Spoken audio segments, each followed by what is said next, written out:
یەکەم جارە دیداری پێکەوە ژیان ساز بکرێ بە گرنگی ئەزانین چونکە کەرکووک شارێکی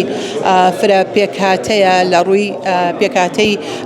نەتەوەیی، پێکهاتەی ئاینی، پێکهاتەی مەزهبی. ئەتوانم بڵێم زۆرترین پێکهاتە بوونیان هەیە لە شاری کەرکووک و دیارە دیدارەکەی ئەمڕۆمان نوێنەرایەتی هەموو پێکهاتەکانی تایە و نوخبەیەکی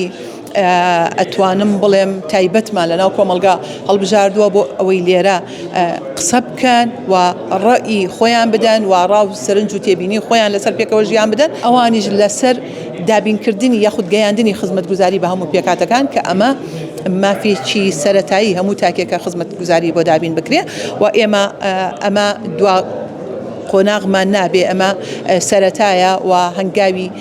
ترمان ئەبێ بەدوایە، بەڵام هەر ئەمڕۆ ئەو ڕاو تێبینی و سرنجانەی کە ئەو بەڕێزانە مناقەشەیەکن و گفتوگۆی لەسەرەکەن ئەیکەین بە بەلاغی کۆتایی و ئەدەینە دەستی لایەنی پەیوەندیدار. دیارە لایەنی پەیوەندیدار مەبەستمان ئەنجومەنی پارێزگای کەرکووکە و مەبەستمان ئیدارەی شارەکەیە بۆی کاری لەسەر بکەن و بێتە بنەمایەکی جوان بۆ پێکەوە ژیان لە کەرکووک.